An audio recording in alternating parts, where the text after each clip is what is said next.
I am Dan Beck. I am the director of LGRMS. I've been at LGRMS for over 9 years, almost 9.5 years, and a pleasure to be able to support such fantastic members. And I look forward to really talking about the ACCG's 2023 safety discount and the 2022 employee safety grant programs.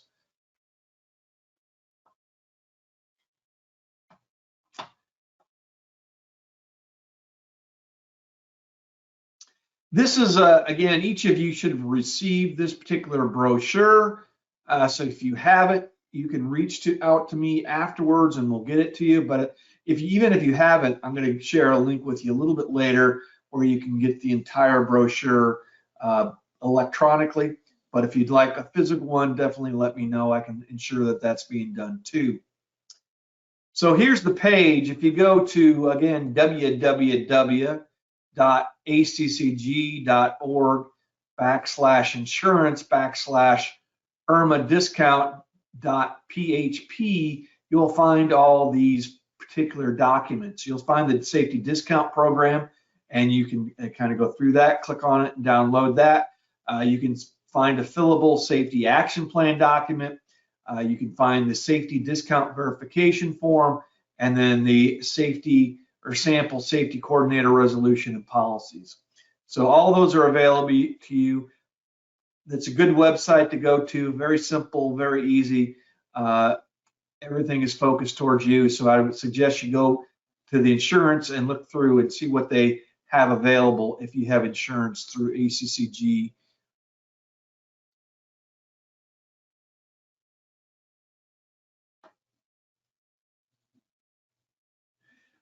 Again, this is the second page, I believe, of the brochure. And we're going to go through this pretty quickly now, but go in more detail throughout the presentation.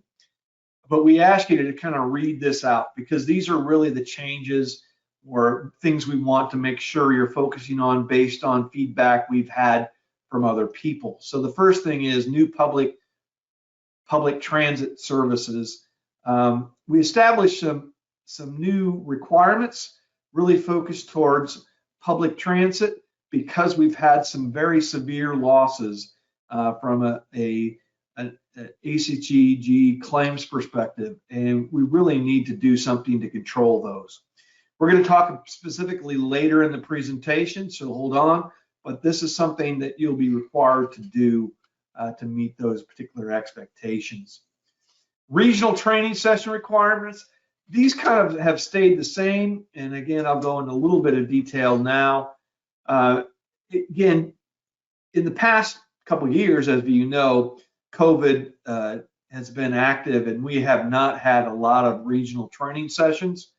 And because of that, we really focused on providing more webinars.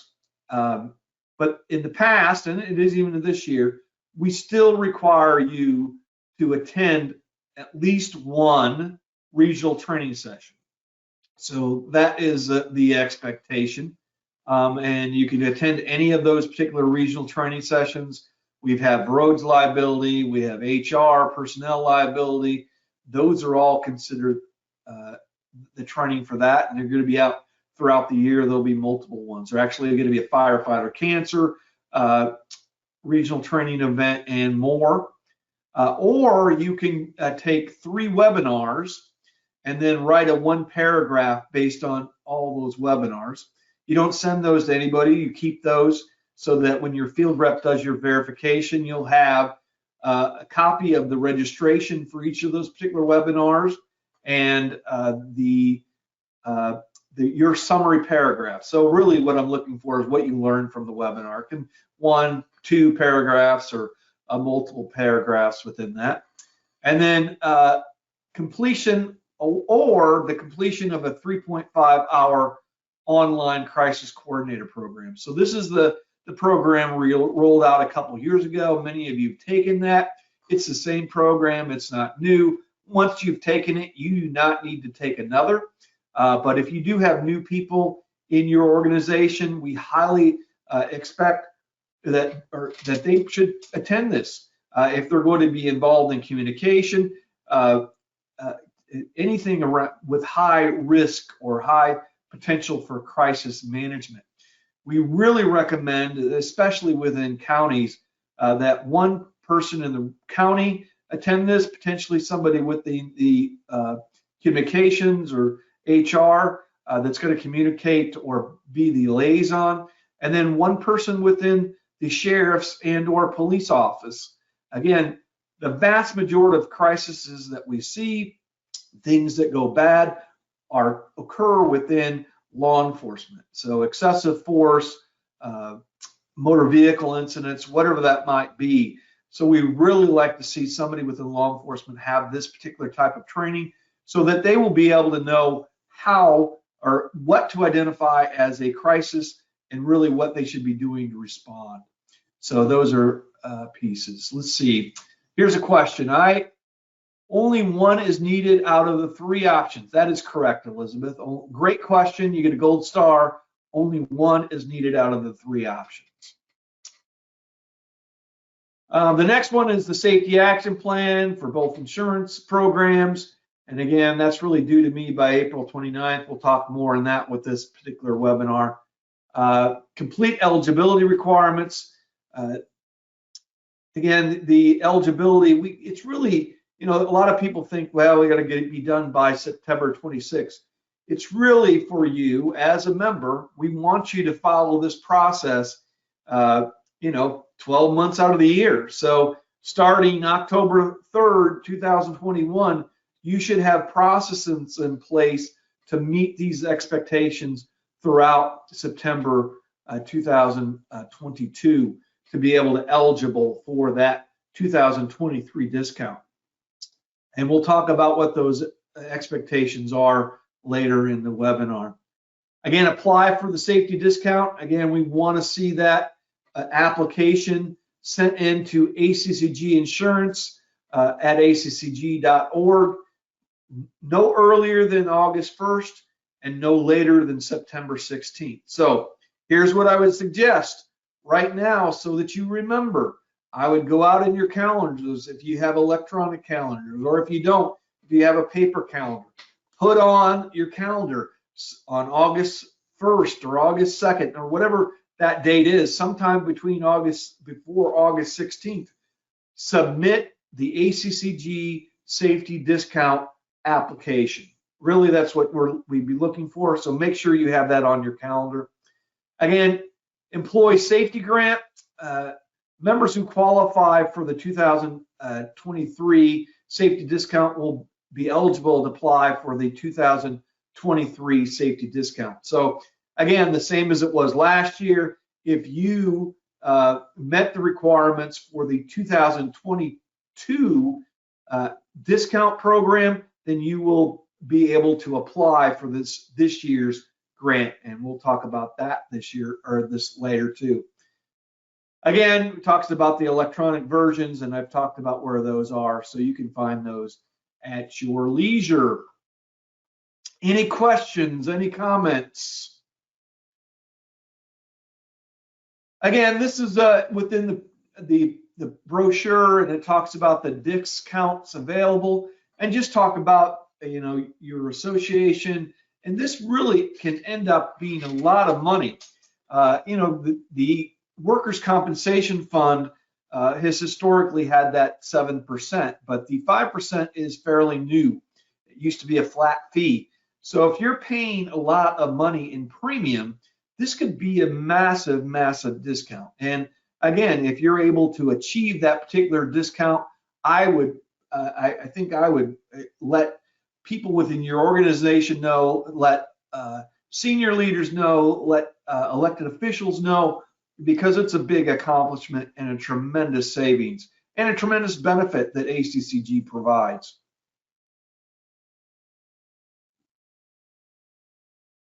You go to the next page. This is page 4 within the brochure, as you can kind of see there. A safety coordinator must be appointed. So one of the expectations in order to get the discount is you have to have a safety coordinator. Technically, that can be anybody in your operation. But I would highly suggest you have somebody with sincere leadership skills.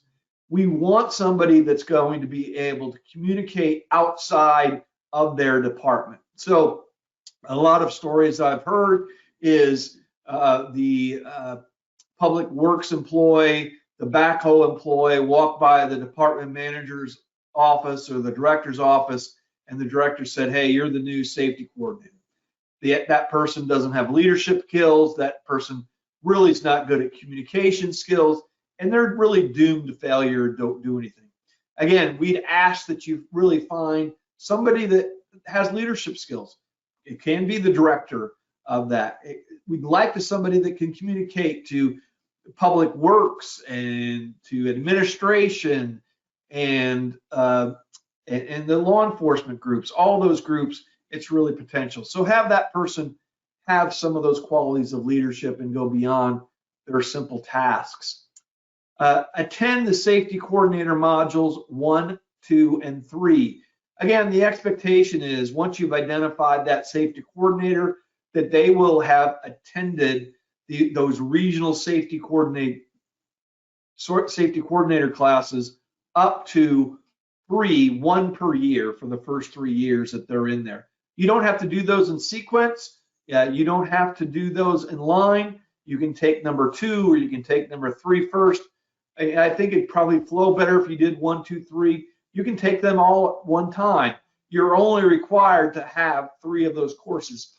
We are actually rolling out additional courses, I think 4, 5, and 6, but you're only required right now to have 1, 2, and 3. So again, those are regional trainings. We send out that notice. If you need information on that, let me know. Again, coordinate safety training and implement safety rules. Again, for the supervisor's employees, the safety coordinator will ensure that appropriate documentation is posted at or near job sites that instructs injured employees how they should proceed in the event of an on-site injury.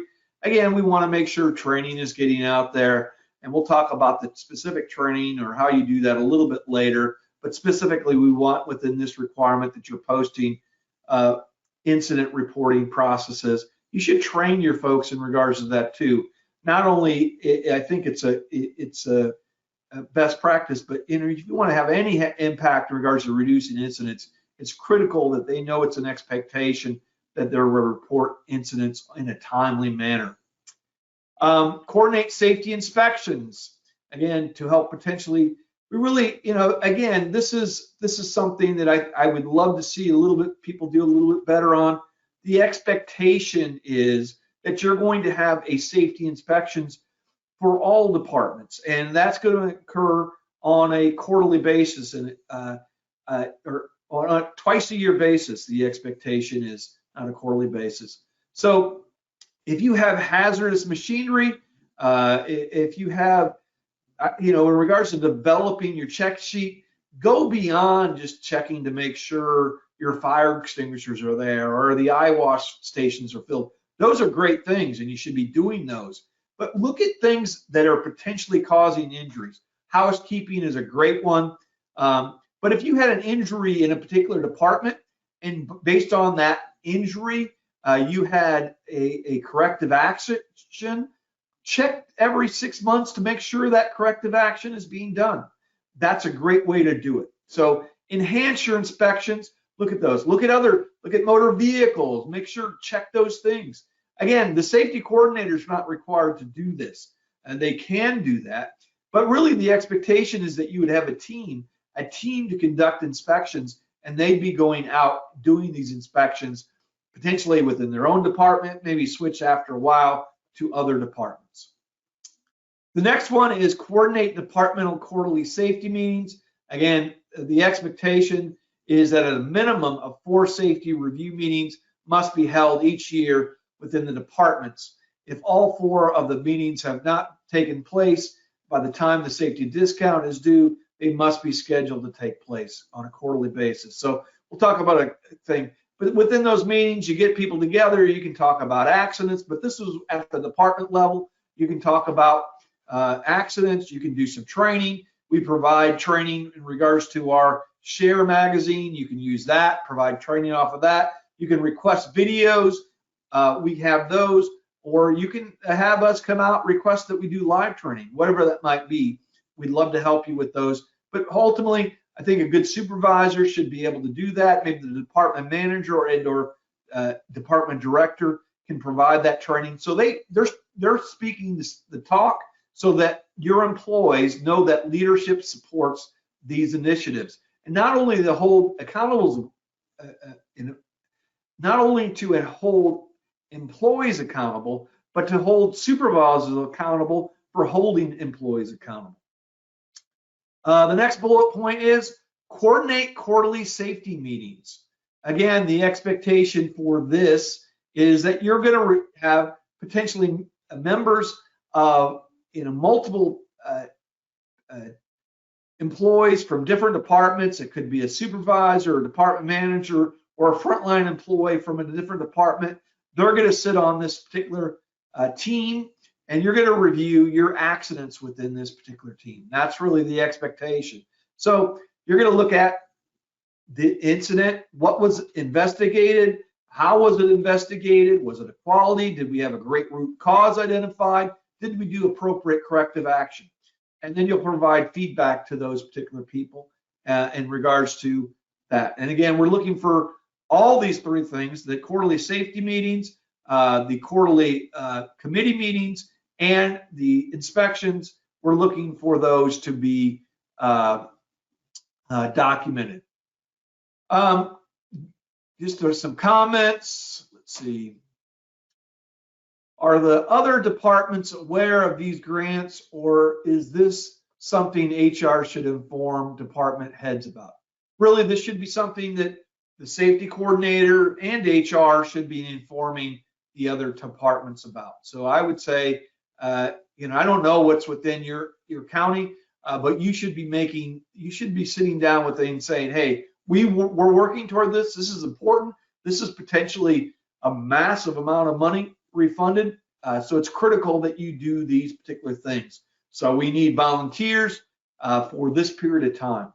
And the other question, where do I find the monthly safety classes to communicate? You can find those in our share document. So if you look at the last couple pages of the share document, that's a magazine that we put out. You can find that there. If you do not have that share document coming to me, send me an email and I will make sure you're on the distribution list going forward. Here's a question. The safety action plan, what dates should it cover? Example, it really should look at somewhere, it can be for this year, so we're looking for it to be done by April. So I would say if you can get it done somewhere between the April, I think your date of April 22 to April 23 is great. It can be from March 22 to March 23. It can be, in that time frame. So I would say whenever you start it, a year, 12 months after that. And again, the expectation is that you get it into me by the 29th. So great question. Can each department get a safety grant or just one department? So it's not towards the safety grant or it's not towards a department. It's really towards the entire county as a whole.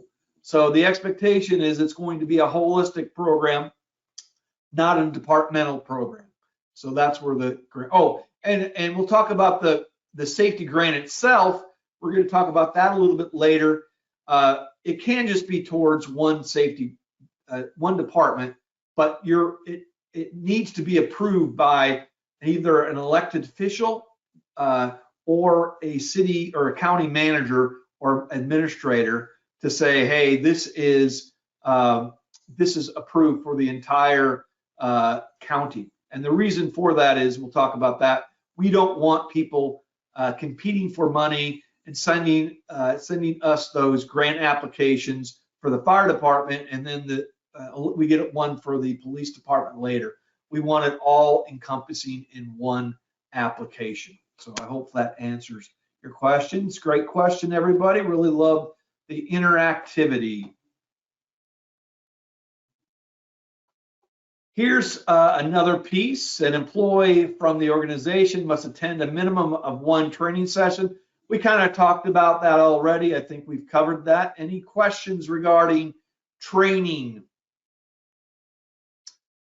The next piece, bullet point, is number 3. Members agree to cooperate and support the efforts of LGRMS, local risk management services.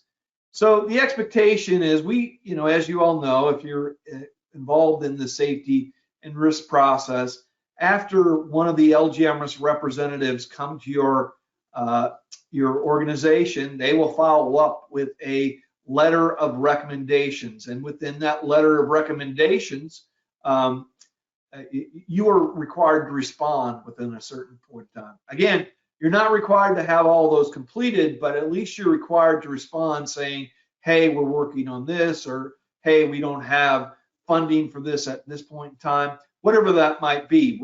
The expectation is that you will respond within 90 days of receiving those expectations. And that's part of this particular safety discount process. The next expectation is members shall implement and oversee a drug-free workplace program to include a minimum of the drug-free workplace notice, a written drug-free workplace policy. Again, model, we have, if you go to the ACCG org, you can find modeled substance abuse policies, the observation checklist, the safety sensitive position document, and pre-employment consent and release form. So any questions based on that? Again, you're also required to have a seatbelt policy. And again, the expectation is, from my perspective, you're going to have some way to communicate, to train people and communicate that that is an expectation. And ideally, again, we don't check against this, you'll have some way to ensure people are wearing seatbelts. So a lot of people will have seatbelt policies. Employees don't know anything about it, or people are trained in it and there's no way to hold people accountable. So there's no compliance with that expectation. It doesn't do much good if people aren't wearing their seatbelts. And again, this is not something we're going to check on, but I would highly, highly recommend that if you are have that seatbelt policy, that you provide training. And training's not saying, hey, we got a seatbelt policy. Training is sitting down with all your employees and say, hey, everybody, seatbelts are required within our organization when you're operating a county or organizational motor vehicle.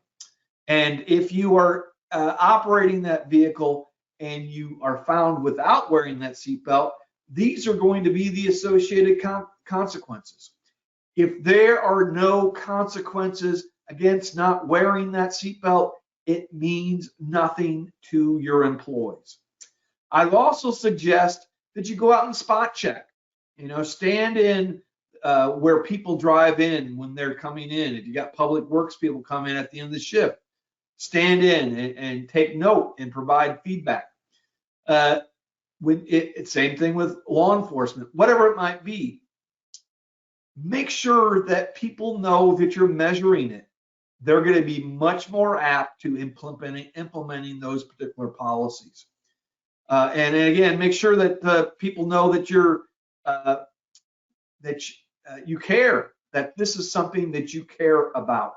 Ultimately, within training, you should talk about why it's important to wear your seatbelt for the organization, for those people, how it's going to benefit us as an organization, how it's going to benefit those employees in their day-to-day lives. Cell phone policy, basically the same process. The expectation is within the state of Georgia, no one is allowed to wear or to operate a cell phone while operating a motor vehicle. Again, it should be reiterated in your policy. You should provide training on this to your folks, and then again, hold people accountable. Like anything else, one of the greatest poisons to any policy and/or rule is non-enforcement, and specifically non-enforcement or non-action by leaders. So your leaders should really know the expectation is to follow these rules. If your department, if you have everybody wearing a seatbelt and or everybody following the cell phone policy, and that department leader or that supervisor rolls up on the scene, is not wearing the seatbelt and is using the cell phone while operating, that will poison the culture of that organization. And they will say that the supervisor doesn't have to do it, I don't have to do it either. Ensure your leaders are leading by example. Safety action plan. We're going to talk about this in depth, but the thing you need to know from my perspective is that you need to have that to me by April 29th, 2022. You just send it to my email address below. Again, there's a fillable form. It's on the website we talked earlier. Review the county's claims experience. So we're trying out a new system. I've sent out some loss analysis and claims. We're going to talk about that. They will be coming out. If you haven't received them, they will be coming out today. Agree on the risk reduction goals for the next year. We're going to talk about that, and then update your safety action plan. We'll talk about all those particular things coming up. We usually receive our loss run report in February and haven't received it. When will we receive it? So again, I'll be sending that out today. So if you don't receive something today, please send me an email tomorrow and I will send that to you.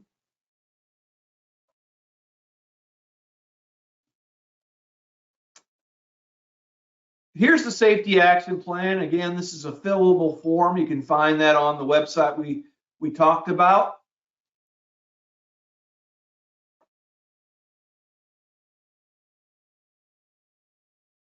Some basic questions, and I'm not going to go through all these. I'll talk about some. You know, what's the purpose of the safety action plan? It's really multiple fold. You know, ultimately, if you don't know where your losses are, if your leadership doesn't know where your losses are, you're not going to be effective in controlling those particular losses. So it's really ultimately one big thing is to make sure your leadership team, including yourself, are aware of your loss trends. Hey, what departments are these incidents occurring? Within those departments, what are the big cause of incident? And then again, that's really it. And then, you know, to put a plan into place. So ultimately having some level of focus on that will hopefully have an impact on and reduce incidents specifically related to your loss trends. Who develops the safety action plan? Well, again, we don't really know. And from my perspective, here's what I would suggest. The safety coordinator or the safety contacts who get this loss analysis should really look and see what departments are having the biggest opportunity. Then I would probably meet with senior leadership, your county manager or elected official or whoever's a senior leader, and say, hey, this is where these are the departments that we're having opportunities in. It could be the sheriff's office or it could be there. And then I would meet with those particular departments and say, hey, you've been identified. I've talked to the senior leader in this organization, and he wants you to, based on these losses, he or she wants you to develop an action plan. If you develop that without his and or her approval, they're going to be much less likely to participate in the implementation of that particular plan. They're not going to have ownership. So it needs to come from them. Ideally, that department manager would get multiple people from their department, frontline leaders, supervisors, maybe that person themselves, and they would brainstorm saying, hey, these are our losses. What can we do to help reduce those particular losses? That would be ideal, and that's how I would suggest doing it. Again, we talked about where the form is found. How does the member receive loss trend analysis? And again, I'm going to be sending that to you. How are the focus offices, departments identified. We're going to talk about that.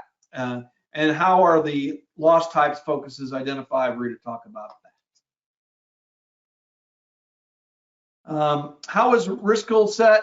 And again, we're going to talk about that a little bit more, but ultimately it's kind of your goal based on the actions you put in place. So let's say that you've had over the last 3 years, you're averaging 10 or 20 motor vehicle claims per year. Maybe you want to reduce that to 5. Maybe you want to do it to 7. So you would say, hey, this is our goal, and then based on that. The premise behind setting a goal, if you don't have something you're shooting for, if you don't have something you're aiming for, you're never going to be able to aim. So if you want to have a really aggressive goal, which some of you should, because some of you have some pretty bad losses, you should have a more aggressive goal. But let's say that within your organization, you don't have a lot of trends, and the trend that you have isn't tremendously out of whack. Maybe you'll have a smaller goal. And that's how that would work. But it's based on the number of losses. And we'll talk about the safety action plan.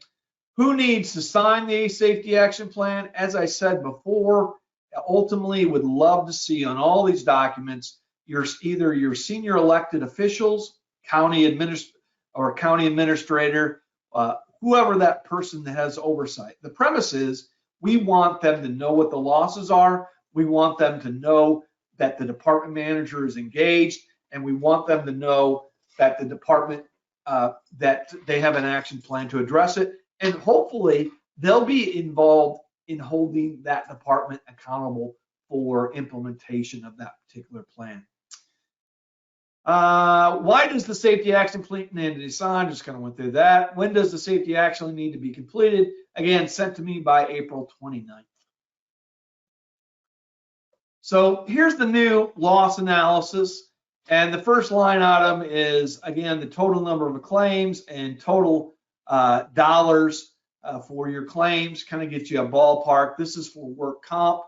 The next ballpark is really your average of claims. And again, that's based on the number of claims you've had versus the number of employees within this particular category. It's a simple ratio of there.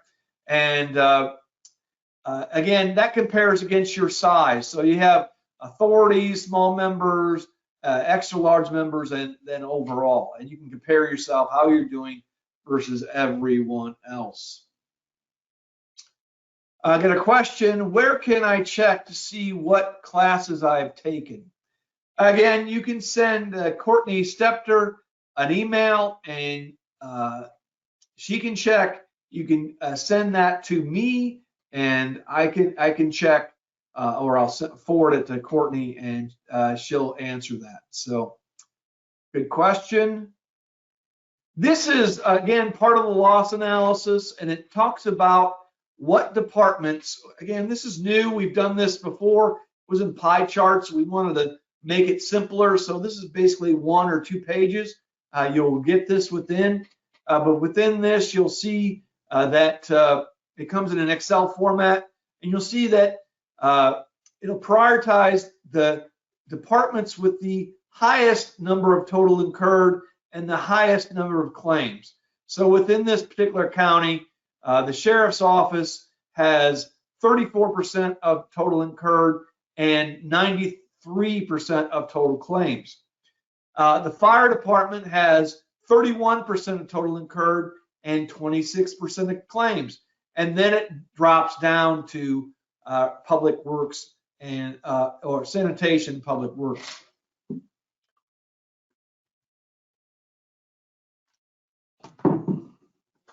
So when you're identifying what department you're going to focus in on, you're going to look at a couple different things. One, ideally, you'd focus on the sheriff's department, because the sheriff's has the highest ratio of losses, and potentially that's where you need to focus. But potentially you wouldn't, and the reason you might not focus on that particular department is, one, they're not very cooperative. So the sheriff, sometimes, again, they, as you all know, they don't always play by the same rules as everyone else.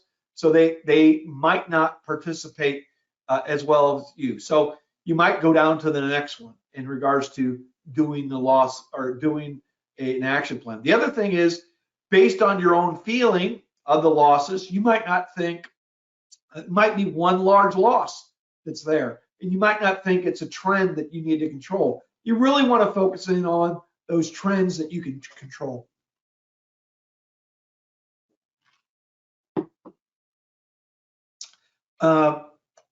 Question, why is 911 EMS listed as one department? Most agencies, these are two different departments. Again, that's how this comes in our reports. So if you want to have those broken down, let us know and we can do that.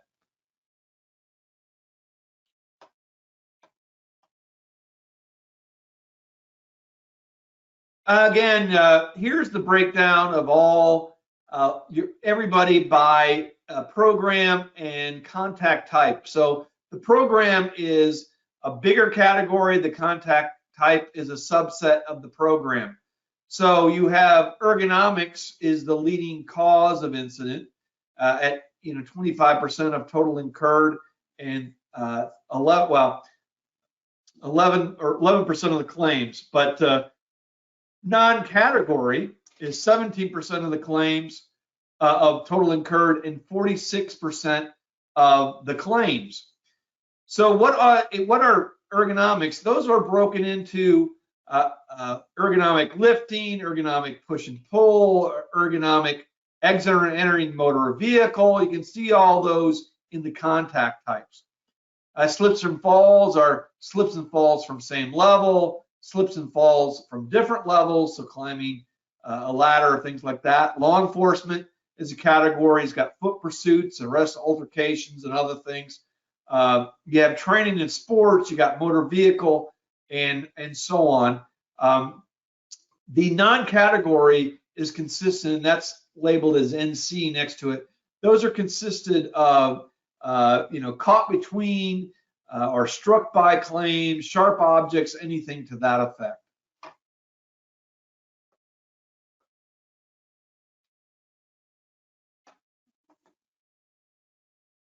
So within, again, this is loss analysis for the sheriff's office. You look at this, again, their program, the LEL-OPS is a big piece that costs a lot of money. Their ergonomics is not too bad. Motor vehicles is pretty high up there. The non-category is something, again, typically those non-category items don't have a tremendous amount of exposure. They're typically lower in cost, but that's something you can focus on depending it is. But it looks like the law enforcement ops has 67% of the claims and 52% or 62% of the claims. So that might be where you want to focus. And you can see where some of those claims are on the other side. So law enforcement LE is foot pursuits, 7 claims, arrests, 45 claims. Those are big things potentially you can focus on, and we can talk about that. What about claims that are older than 3 years old, or are we focusing most of them? So really, if you want more than 3 years, you can do the loss analysis is only a 3-year basis. We think that's fresh. You make a lot of changes in different things. We think it's better to focus in on those 3 years. If you want something different, let us know and be happy to send you additional years.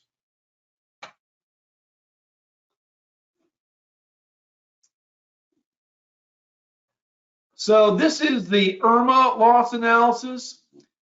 Question again, so the older claims wouldn't be counted in this review. It is not. If you have something in 2018, it won't be in that particular trend line.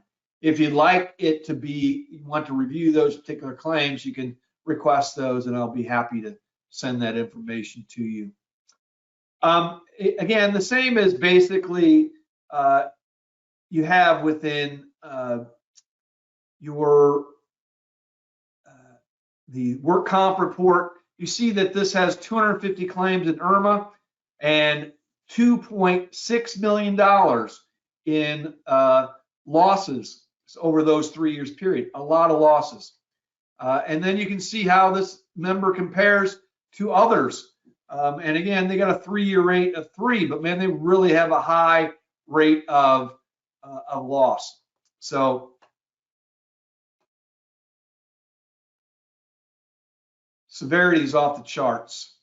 So again, you can kind of look at also a comparison based on motor vehicle claims, because that's typically where we see most of our opportunity within that. So it'll talk a rate there. You can see how you compare here. They're at a 2.70 versus I think they were an extra large member of a 1 point. So they are over that. And then you look at this, they're at a 4.8 in the law enforcement and versus extra large members that are 2.29. So much higher there. It is done at the same fiscal year, 2019 through 2021. But great question.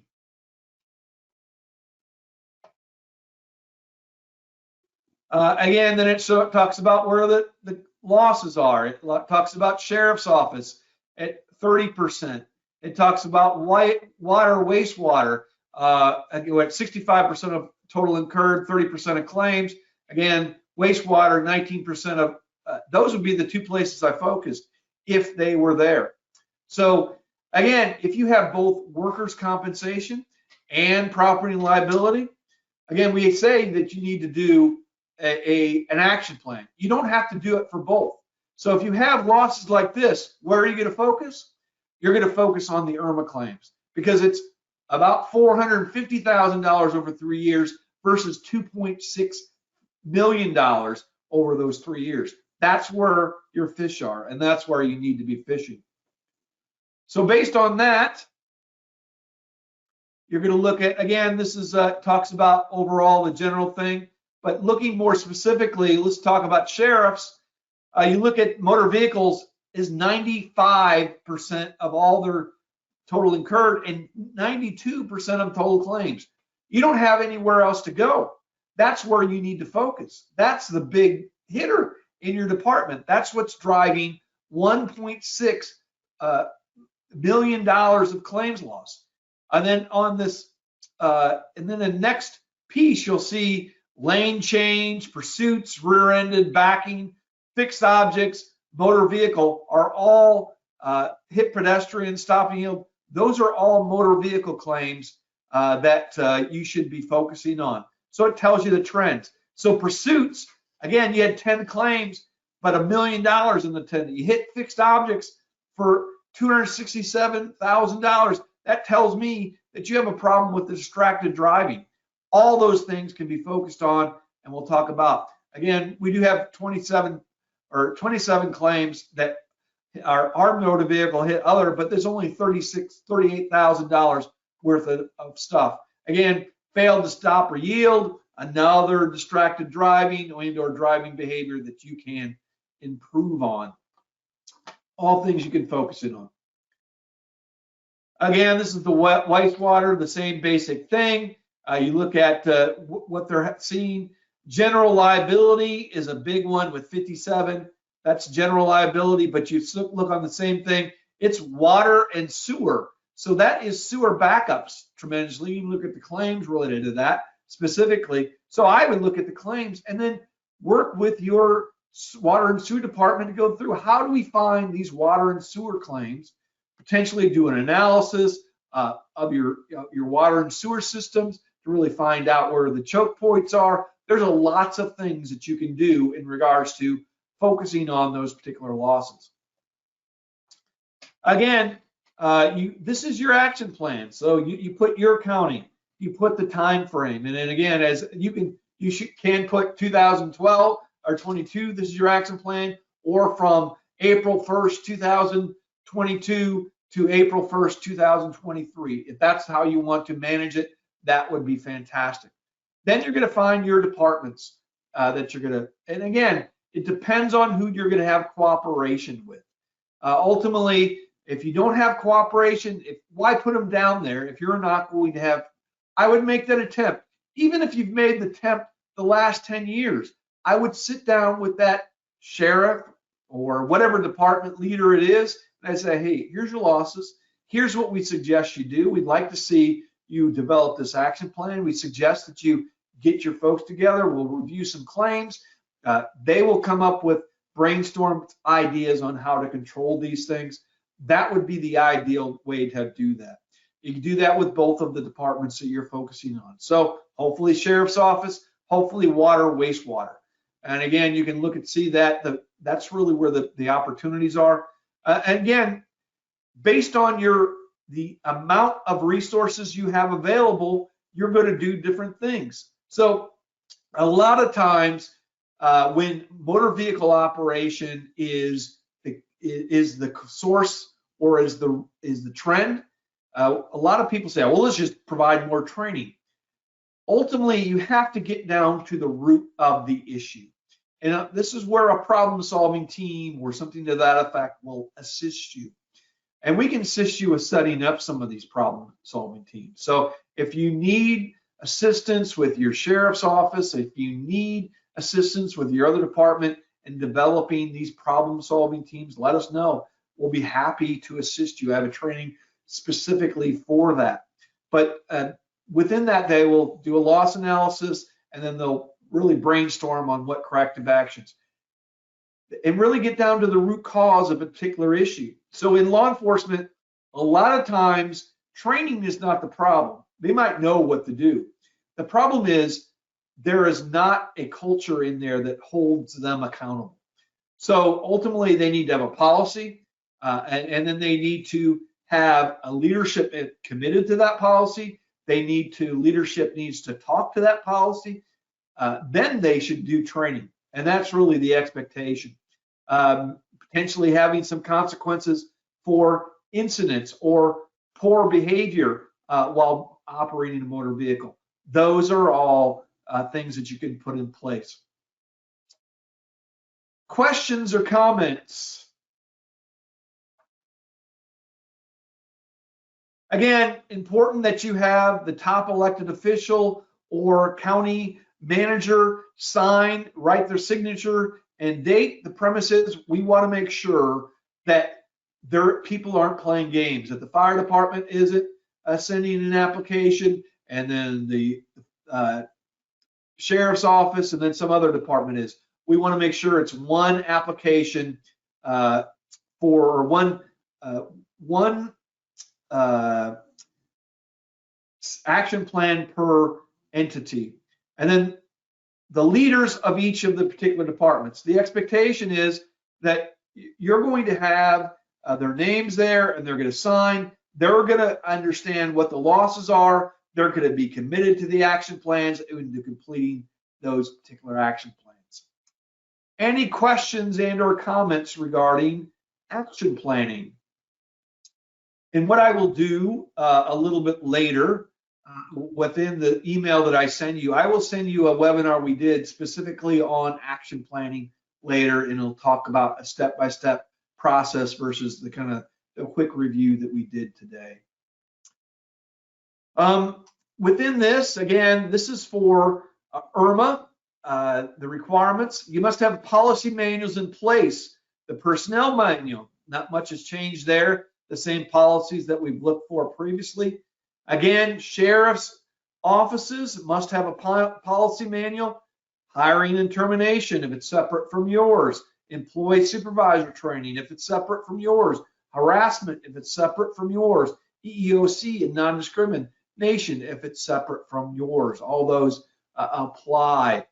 Again, plus a motor vehicle operations policy. You have those. We have sample policies we can provide to you that they can give. That's where our losses are, and that's what we're focusing on. A pursuit policy, a use of force policy, arrest policy, internal affairs things. All these things, if you don't have those, maybe that's your action plan. This is a focus area. This is something that we would love for you to focus on. Again, training is to be provided to all employees and documented on an annual basis. That's the expectation also. Are y'all coming out and doing any on-site classes? Yes, we are. So if you have your field rep, you're in contact with them, you can contact, and we are doing on-site classes regional training, and on-site visits. There are policies that we should have, so we know the sheriffs have them in place. I don't know. Again, if you've received the verification before, if you discount before, more than likely they have those policies in place. But what I would do, again, so that you know that things are on the up and up, I would schedule a meeting with your particular, with the particular owner of these particular policies and say, hey, can I see these? Can you show me how this is getting done? That's the expectation. All good questions. Again, same thing within the county jail. We want policies, the inmate medical policy, the jail suicide policy, civil rights and emergency action plan. All those policies need to be in place. Again, we don't want to just see a policy ultimately. We want to see a policy, your policy. We want to see it implemented. It doesn't have to be a 25-page policy. It can really cover those basic things that we're looking for. So we can send you sample policies of each of those. If you don't have those, we have each of these policies, and we'd be happy to send you policies based on your request. Let us know. We'll be happy to help. We can conduct evaluations of your sheriff's office and jail to ensure that you're meeting those particular policies. These are high-risk areas, and we want you to have some level of focus on it.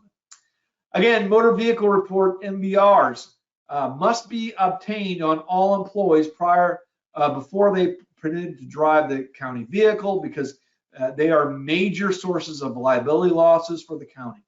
Again, let's say that you have an employee and they have a bad record, and we're allowing them to operate that motor vehicle. Think about the liability that we have on our services that are on ourselves in regards to that particular employee. There are services that are out there that will manage your MVRs. They'll conduct them on an annual basis. They will do those. So let us know if you're interested. We can get that information. Question: does LGRMS have any suggestions for yearly MVRs? We do. So send me an email if you're interested. We can send you services that will conduct these MVRs and get you where you need to be.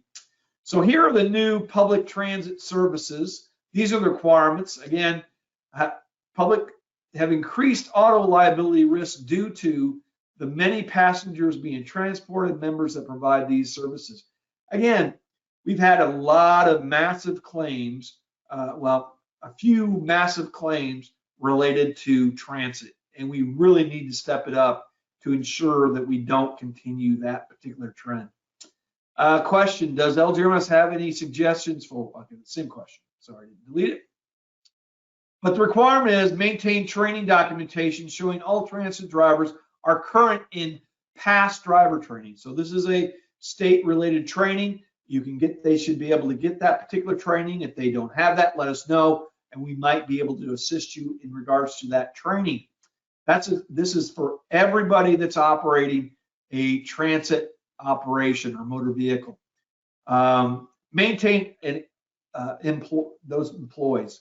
Maintain training documents showing all drivers have annual hands-on training for wheelchair, tie-down, and passenger. This should be part of that. So on an annual basis, they should demonstrate to their supervisor or someone else in the organization that they know how to tie down wheelchairs and provide passenger restraints. And again, this should be documented. So it could be a simple documentation, can be a simple inspection. You can show that it can be a sheet with all the drivers on one that they went through that training, but that training should be separate and done annually.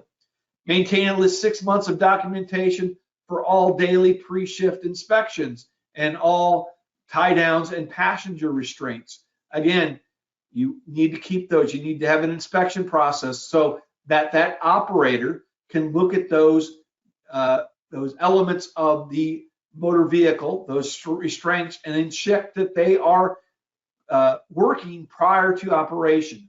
Again, what we've seen before is we've had a motor vehicle incident or an incident where somebody's fallen out of a wheelchair, somebody's fallen off a scooter, where they weren't restrained.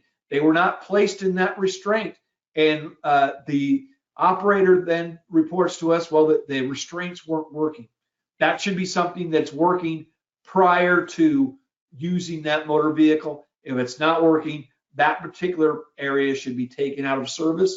You don't have to take the whole van out of service or the whole transportation vehicle out of service, but if there's a specific seat with a restraint or a tie down that's not working, that area should be marked off and not used during transportation. Again, maintain at least 6 months of camera recordings for devices inside all transit units. And again, this is a little bit negotiable now. We've provided got some feedback from other members, and based on that, we've made some new stipulations, and that's on this next page.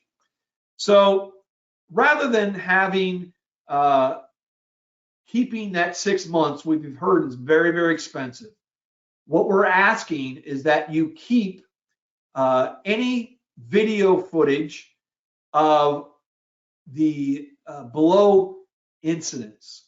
And then you're going to send that footage after this to the claims administration claims office and report a claim. So any reported or identified slips, trips, and or fell. So if you see somebody fall, even if they didn't report it, you need to document it, save the video, and send it to the claims office.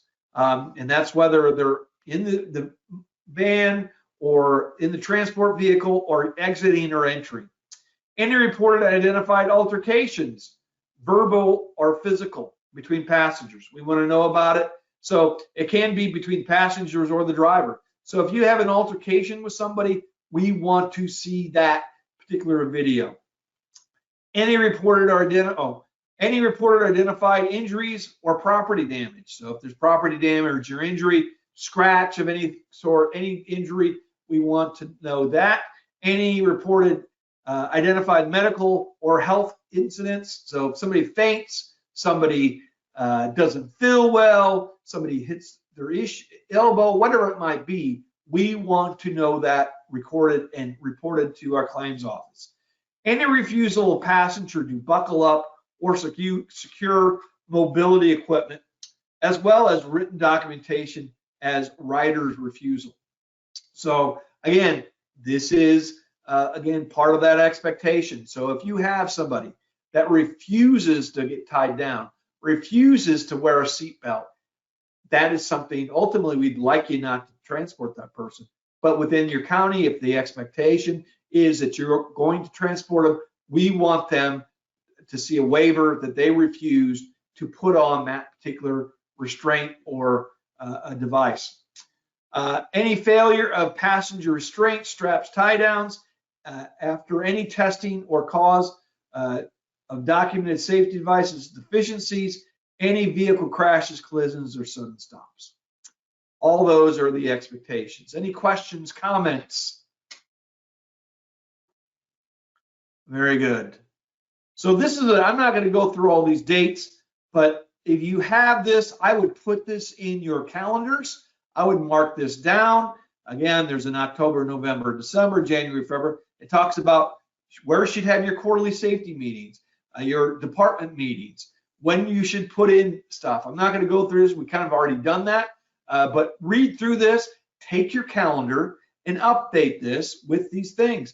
Put it on there, put it on for the entire year. That way you will ensure that these things are getting done. Talk to your leadership, put it on your supervisors, put it on your department managers. These are things that they need to get done, and make sure that they're aware that they need to get done.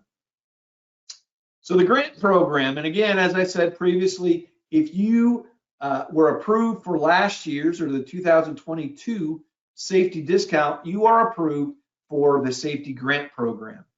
Again, this is really a great program that was established pretty recently to provide financial assistance to members for reducing employee injuries. This is money specifically towards employee or workers' compensation injuries. To apply, you must have an active member at the time of the distribution. must have earned the 2022 grant and must be current in payments. So all those things for that particular piece in able to apply. Your premiums is really related to your grant. You can get up to $10,000 and as low as $500 based on your premium. Grant funds will be distributed on a first come, first served basis. We would really recommend that purchases be made prior to October 31st, 2022. Again, last year and potentially this year, we've made some exceptions with that because of COVID. Supply chains have been struggling, but ultimately we'd like you to get this approved quickly so that you get your documentation into me prior to October 31st, 2022. If you wait till the last minute to get your application in, there will more than likely be an issue. So get it in. Is that based on the premium after or before discounts applied? I believe it is based on, that's a really good question. I think that's a question, I don't know. Ashley, are you out there? And again, Ashley says yes, before the dividend is applied. So it is before you get the dividend. So very good.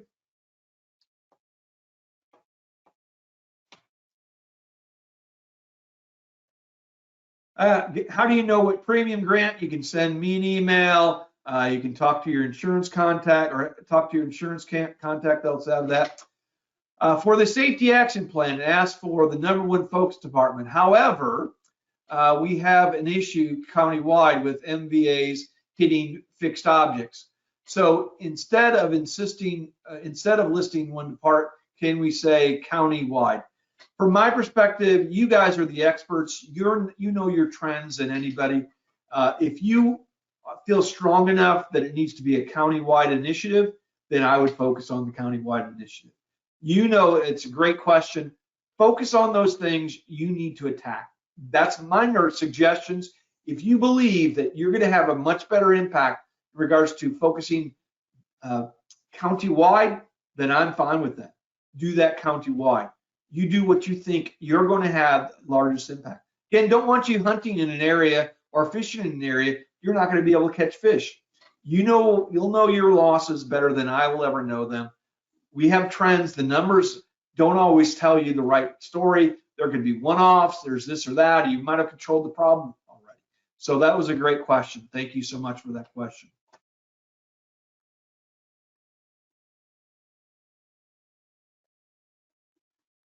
Again, requirements, you have to have your safety action plan. We highly recommend that your safety action plan reflect your grant requirements, or both your grant requirements reflect your safety action plan. So again, you got motor vehicle issues across the county. You could buy training for motor vehicle training. You might be able to buy some devices that assist you in preventing incidents, alerts. There's all kind of aftermarket things. All these things are available, and we'll talk about those suggested items upcoming. Again, SOPs and policies. So if you have a piece of equipment, let's say a trenching box, that's a massive piece of equipment. We want to see your SOP, your standing operating procedure for trenching. The premise behind that is, if you don't, how do I know you're going to be using it? Again, the expectation, this is major equipment. Driving does not apply, but any type of major equipment, confined space equipment, I will be requesting SOPs for those, because respirators, SCBAs, we will want to know that you have an adequate SOP to meet that expectations, and we'll let you know if you don't.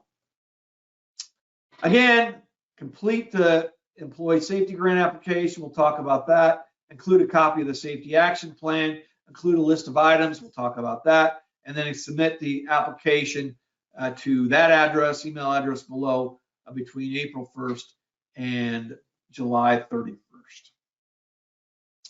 Again, initial review. This is something that you'll see from Courtney Stepter.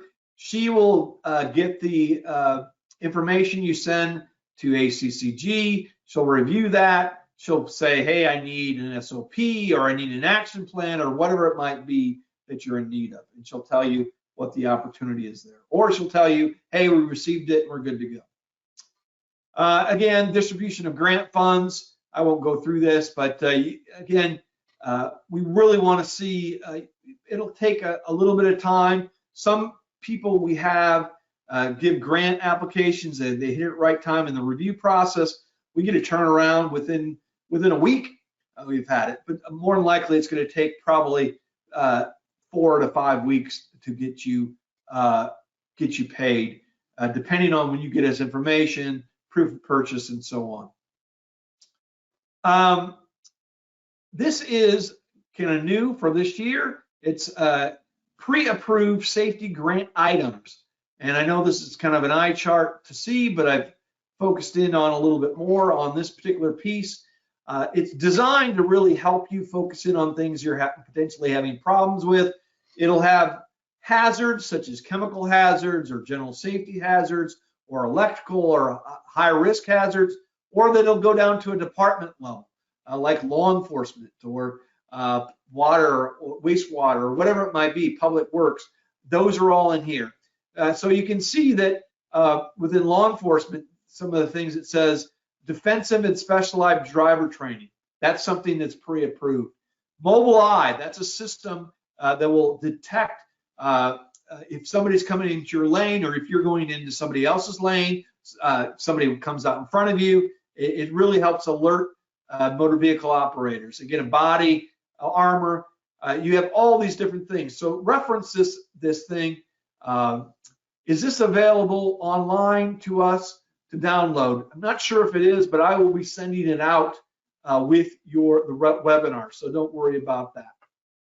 Good question.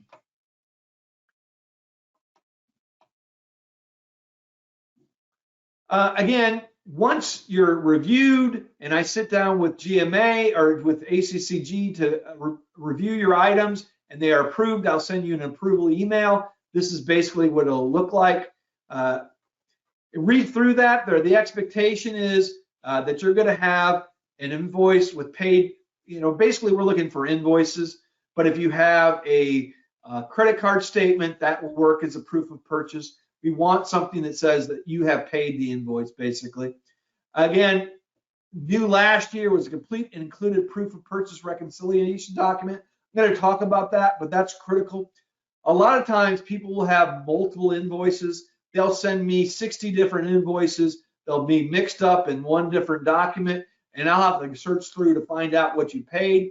So the expectation is you're going to reconcile, hey, the first invoice is for $600. You can find that on page number 2. The second invoice is for $300. It's for this, and you can find it on page 5, whatever that might be. It's very simple, but it really will help me get you your money quicker. And if convenient, please send a picture of using the equipment. We just want to see, we love to be able to promote that you've gotten this equipment and you're able to use it and use it well. Here's the purchase reconciliation document. As I said, really we want the receipt number. So that's on the document itself. The item number, this is what page it's on. And then within this, you can basically what I would suggest you do, you got the item number there, 1, just take in pencil and write a number 1 on the invoice and say this is invoice number 1 and it's for $300, and then this is invoice 2, and that way it'll make it easier for me to identify those particular things. Okay. Again, this is the grant application. Pretty easy, pretty straightforward. We want you to fill out everything on here. Critical that you get the contact information there. That's the person that we're going to be contacting. So specifically make sure your email is correct and your phone number is correct. That's how we'll send out all the communication is via email. You just put the item numbers. So do you have to have exact cost? No, it's estimated. Do you have to have anything purchased? No. We highly recommend you don't purchase anything until it's already approved. Again, we'll try and turn around the approval. You can, and we might approve it, but we might not. So make sure that you put the item name. It doesn't have to be anything specific. It can be body armor. And we want to see an explanation of how that is going to reduce work comp claims. How is it going to reduce work comp claims? So it doesn't have to be, I mean, body armor is pretty self-explanatory, prevents bullets from penetrating the body. That's pretty, how does defensive driver training reduce the risk of employees being in incidents? But let's say you have like lighting for public works. Well, how is that? Well, in this particular case, public works employees are required to work in the dark, and this will provide a safer work environment. Those are some examples of what we'd be looking for. Again, clearly put down the contact person there. Again, we talked about what we're looking for in regards to the items. And then again, ideally, these action items or the items you have in there will relate to your action plan. Think big. The premise is not to buy you safety glasses. The premise is not to buy you smaller items. The premise is really to get you things that you wouldn't be able to get otherwise. Those safety glasses, those personal protective equipment items should be really something that the county and or organization already budgets for. What can impact the most? So what's going to help reduce the most work comp, or both? So as we talked about, motor vehicle claims are the biggest aspect of both work comp and property and liability. So you can't go wrong focusing on motor vehicle related reductions. Once approved, you can prioritize. So let's say you have a list of 45 things and we approve 20 of those. Don't worry about prioritizing them before you send this to it. You can go out and say, hey, make sure all those items are approved. And then once we have approved it and tell them how much you're approved for, you can say, these are the things you can buy. And you can buy, let's say we approve body armor, we approve training, we approve this and that. You can buy you can spend all your grant on body armor as long as it is an approved item. Again, highly recommend that you allow your safety committee to look at this based on risk analysis. Get them, this is a great place to get engaged. This is a great place for them to be involved in determining how they spend money. That's ownership, and it'll pay dividends on the long run. Again, we talked about making sure that the chairman or executive director is signing this. The premise is we don't want one department fighting against another in regards to this. Again, important dates to remember. ACCG will begin accepting applications April 1st and then until July 31st. All purchases are to be made in 2022 with the invoices submitted later than October 31st. Submitted to ACCG insurance. Originals are not necessary. The opportunity to receive the grant funds is just one of the many benefits of being a member of ACCG's Workers' Compensation Fund. Should you have any questions about the program, please contact me or Ashley Abercrombie. Questions or Dina Stewart, actually, and I didn't put her name there, so I'll send that also. Any questions or comments? Any final words? We've taken a little bit over time, so I apologize that. I hate going over the allotted time. I hope this information was good for you. I will be sending out this information to everybody that is registered for the call. Don't hesitate after you participated. Don't hesitate to call me with any questions. If you haven't, if you know somebody that's doing this, you can send them the webinar. Again, if people have questions, the first question I will ask is, have you watched the webinar? And then I will, if they haven't, I will forward that link to them so that they can watch that, because this hopefully will answer the vast majority of questions and you're able to see my lovely face for an hour and 15 minutes. With that said, I am going to say adieu to all of you. Thank you so much. Please don't hesitate to call if you have any questions. And thank you so much for being leaders in your organization on your journey to reduce risks.